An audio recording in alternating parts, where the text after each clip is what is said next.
Hey gamers, it's me, Hater115.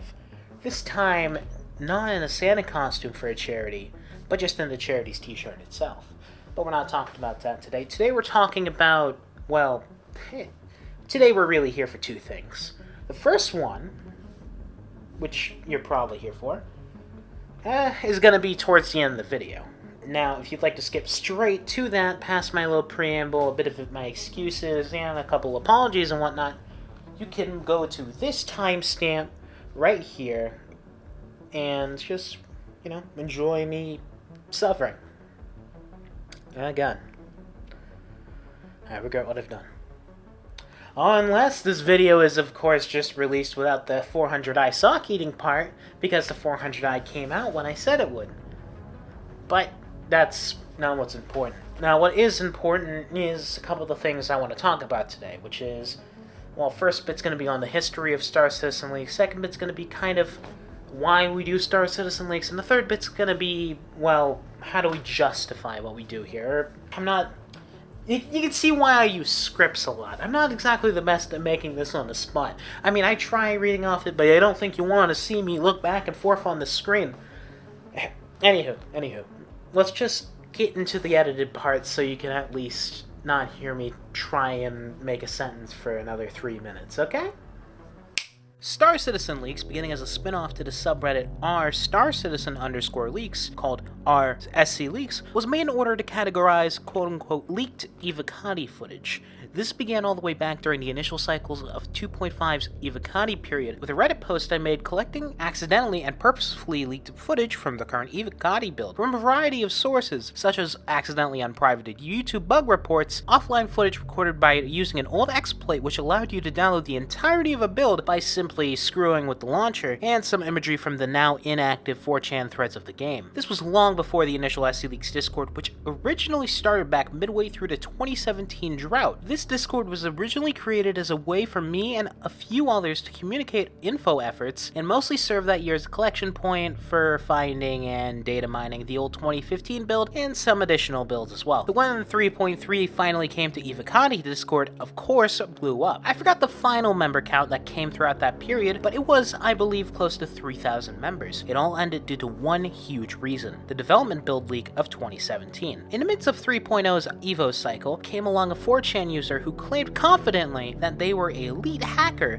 who managed to get a developer build access to CIG. A former moderator on SC Leaks had linked our server, and through a variety of talks, it turns out that this guy wasn't lying. In an effort to get us to pay an unspecified amount of cash for permanent access, they sent us a single dev P4K, a pre-P4K dev build, and a number of server files. This was primarily handled through the current owner of SC Leaks Classic, and is outside of the purview of this video, though there's some drama involved. Let's just say that disclosing the fact we had managed to get these files was what permanently ended the original reign of SC Leaks Classic, alongside me stepping down as server owner. When 3.2 came along, I felt the server had failed to live up to our previous leaks, and after establishing some additional Evocati connections and using an exploit on the old issue council that allowed full unrestricted access to bug reports without an account, which was available from that point all the way up to the new iteration of the issue council that came out just this year. Yes, the exploit was available until just this year. I had created Star Citizen Leaks, a Discord connected to the old subreddit that I had previously tried to rival, which I now basically run. As time went on, we've had our ups and downs, but a lot of this is trackable by simply reversing the clock on our old chat histories and seeing stuff from the early days. At this point, I believe I've built a solid team of people who both care and maintain our leaks in the Discord server as a whole. Now that you know the history, let's talk about why we exist. Star Citizen Leaks primarily exists as the culmination of a need for information that some believe Cloud Imperium has simply dropped the ball on. While I believe the company has made ample effort towards giving us every little bit of info that we've sought after, the truth of the matter is that we wouldn't have any collaborators or viewers if this sentiment wasn't existent amongst the user base. Now, I'm not gonna get all high and mighty and say I'm doing this to save the common backer from their lack of info on this scam. A factor that motivates me to continue is definitely the attention that we get. I'm only human. When numbers go up, I'm happy. It's just that I do this for more than that. I just want to inform the community of the stuff that I believe people should know. With this comes the fact that truly, we don't need to know everything. And that's something I try to balance throughout every single publish we make. Trust me, there's a lot you could do yourselves that I'd rather not get into detail on. But if you're really curious about that super secret Squadron 42 story that Chris doesn't want to spoil, the entirety exists within your copy of Star Citizen. It's not exactly hidden. Now, I don't like spoiling surprises, but something I hear time and time again is that most of these things we leak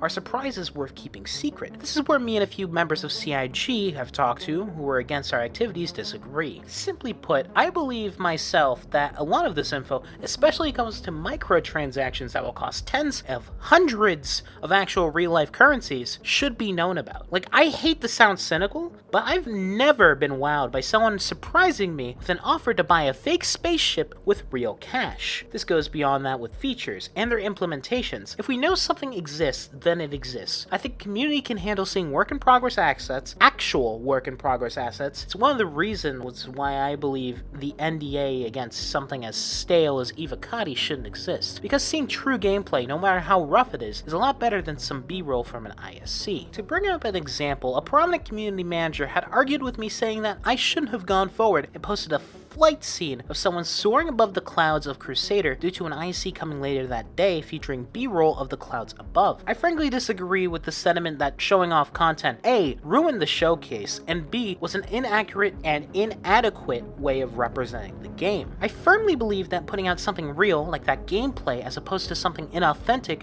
like the beauty shots shown within that ISC episode. The gameplay shows players that yes, this gameplay is real, and that's how it actually looks. When it comes to the ISC, how can we truly know? No one outside of CIG can ever reproduce those angles, speeds, and even frames, and I doubt it's going to get better before a live build. But the gameplay shows an authentic experience. This is my sentiment with Evocati as a whole. The proof is in the pudding, and showing people that with the caveat that yes, it's definitely an in-development thing is something that people either already accept or need to. Now, internal leaking is a bit different and what I really wanted to go over, as it relates the most with our feature presentation and is the biggest reason this video is being made. Internally, no one knows everything. Not even God himself, Christopher Roberts, knows everything about the project. Not only that, but we can never 100% verify anything outside of having an actual date or footage of anything. We are given bunk very often, and sometimes it slips through the cracks.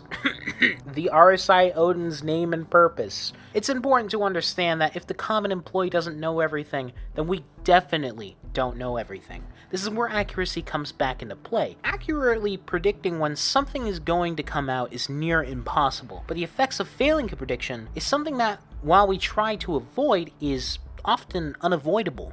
This isn't something we ever like doing, but it's just something that happens. When this happens, these expectations getting broken, it causes people to unfairly look at Cloud Imperium and tell them off for reasons that are truly ours to bear. When we announce something unannounced, know it's always our responsibility when it's wrong, and not Cloud Imperium's. I've seen echoes of these complaints saying that CIG is holding back ships like the 400i to screw with the leaks community, or just common backers, and that for some reason, it gets people not only riled at the company, but often the employees themselves. Items like the 400i are held back for reasons that are never 100% clear to us. But in the words of the community manager from earlier, SC Leaks does not affect how we schedule our content.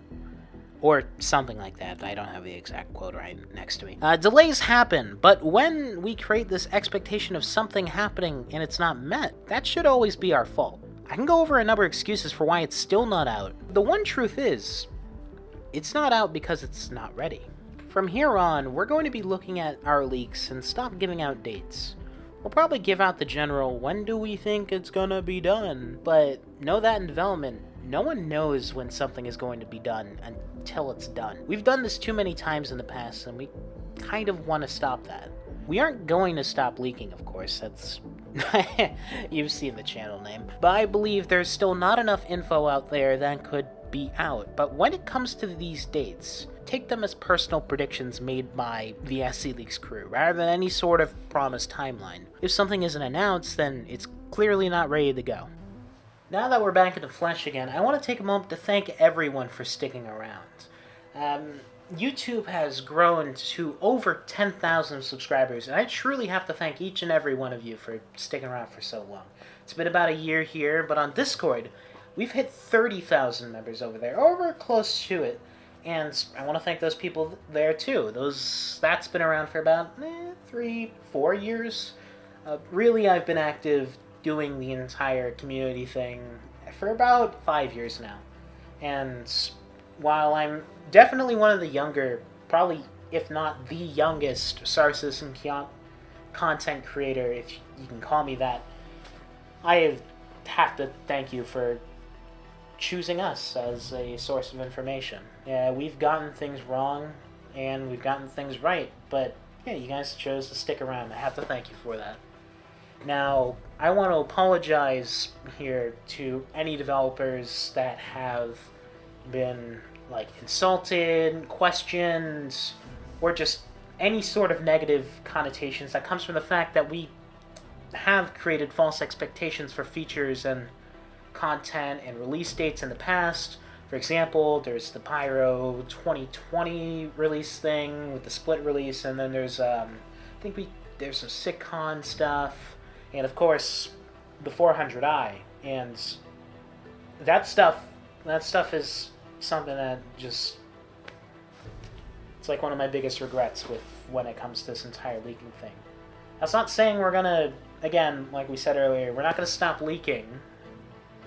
That's not the point. It's just I want to do it better. I want to get to the point where that this, I don't want to harm people. That's what I'm trying to say here. I don't want to harm people.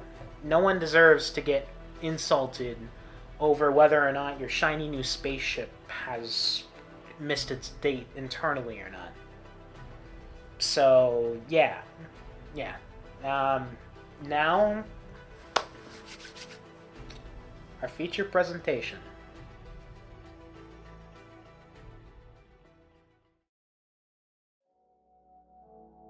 A bit of background before we begin. A few months ago, around the ending of 3.13's PTU phase, I had jokingly stated that I'd eat a pair of socks if the 400i made an appearance, as hope for its inclusion to most had seemed lost. Soon after the 400i did not appear in 3.13's final release, I had made a new bet. If the 400i did not finally come to life before 3.14.0's release, then I would eat the sock I had previously bet on consuming. As today marks the live date of 3.14.0 and the 400i has yet to be revealed, it is time for me to pay my dues. I'll note that this video is recorded using my shitty Samsung Galaxy A20 camera and was improvised as I went along. This is most evident towards how many comments I made towards the beginning as we go through, so I apologize preemptively if this is a bit lacking entertainment-wise. Hopefully my suffering is entertainment enough. Today's sock is a single large curious orange styled sock from the London Sock Company. I had chosen this sock due to a humorous posting claiming this sock, alongside 2 other variants, to be made of edible fibers. This page is now inaccessible, but may be seen using the Wayback Machine. I've done the liberty of chopping up the sock into a variety of size pieces to make a variety of dishes that allow me to truly experience the endless range of possibilities when it comes to sock consumption. Of course, before any of that, we must experience the raw potential of the powerful food item I have below me. I will of course be adding a bit of salt and pepper to truly bring out that delicious sock flavoring.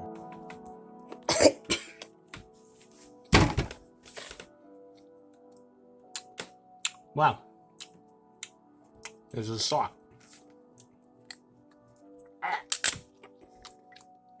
Unfortunately, eating a piece as large as that would be impossible, so I've cut it up to make it safe for human consumption. Wink. Oh my god.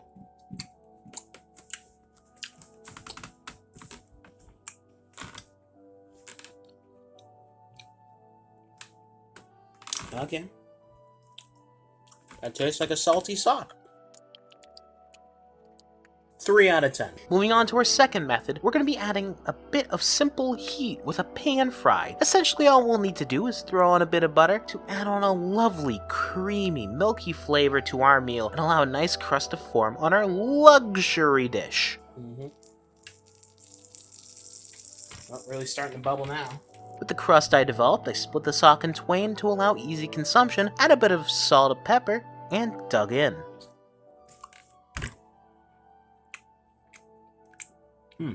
Definitely a bit different. That butter really adds something, but Maybe I could have charred these for a little longer. No, it's a lot better than just salty sock. It's salty sock with a little bit of cream. Creamy socks isn't exactly something that's unheard of though. 4 out of 10.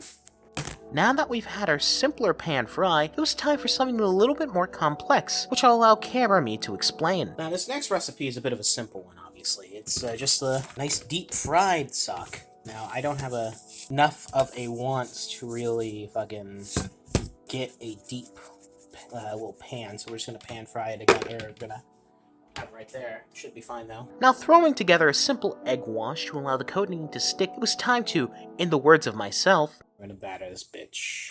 In the pursuit of not wasting an entire pan, I had simply allowed some vegetable oil to approach frying temperature in a manner that was definitely safe to do for something as flammable as a cotton blended sock, and stuck it in. Listen to that sizzle while looking at the dyes bleed into the oil. Ain't that just some good old fashioned Kentucky fried goodness?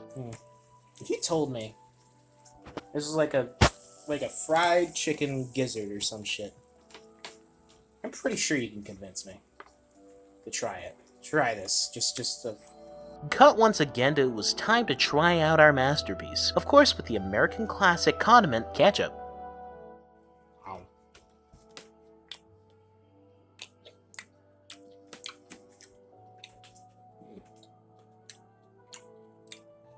You know, it wasn't that bad at all.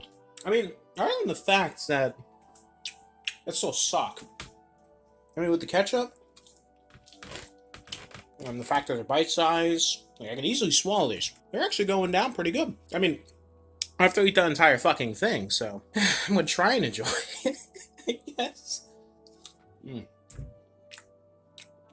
They're just, I'm very desperate for something to like. But yeah, it just tastes like typical fried crust. If you told me this is like if my grandmother made like really chewy like fried steak, and I was told to eat that, I'd smile and say, hey, you tried.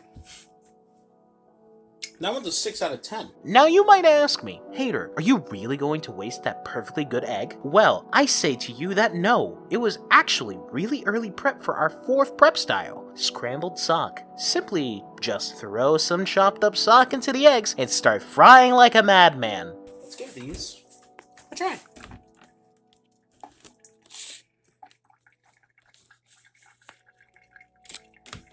Bon appetit.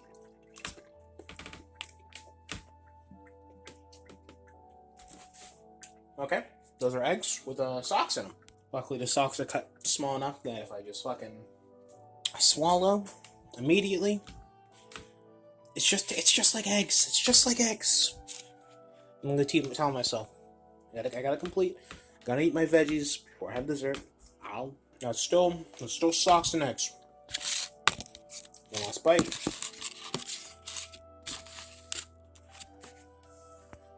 I missed some eggs, but I got a little sock. Oh wait, no little sock right there.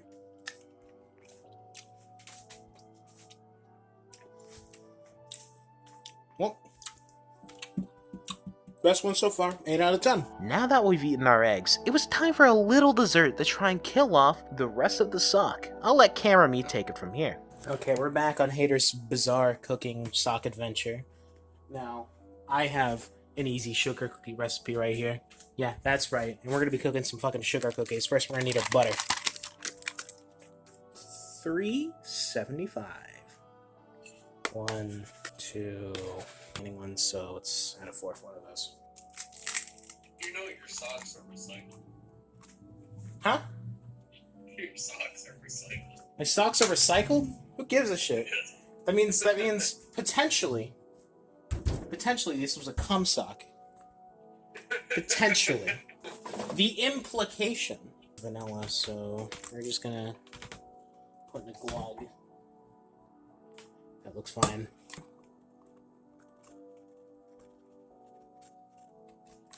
That's good. I'll move through this a bit quick as it's just a simple sugar cookie recipe, but let me just say that in retrospect, I should have pre-measured stuff out. Cookies in the oven, it was time to prep styles 6 and 7. The first of the two were going to be a fire-roasted sock. Took a bit of effort to keep it from setting on fire, but to truly have something fire-roasted, you'd need to have a few burnt ends.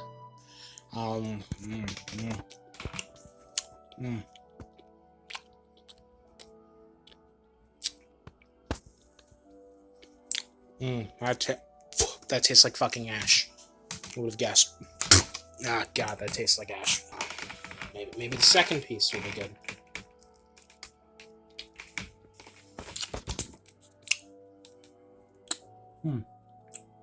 You know? That one also tastes like ash. Let me just spit that one out. That's what happened. It was at this point that I called it on the rule that said I was going to eat the entire sock, as a long cut sock was definitely too fucking long to eat, and I'd be visiting the hospital if I ate the entire thing. The last method was going to require a bit of prep. Though it was relatively simple prep, the remaining socks were thrown into a fire and allowed to fully burn each other in my metal colander. I needed the ashes for the final recipe. The cookies were done and the ashes were ready. It was time to eat our milk and cookies. They're ready to consume, but might be wondering where the ashes. Well, in the freezer, and chilling. Is the ashes combined into a single drink? Let's give this a fucking try, I guess. We'll cut it in half.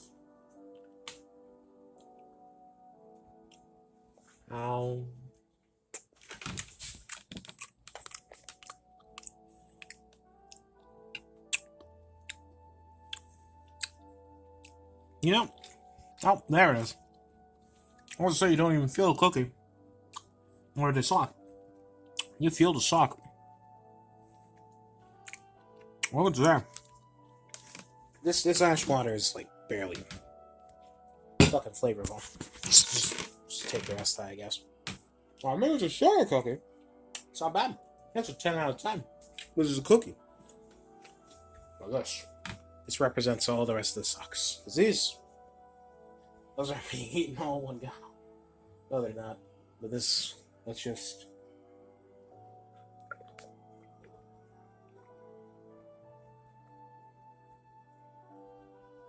Oh, fuck.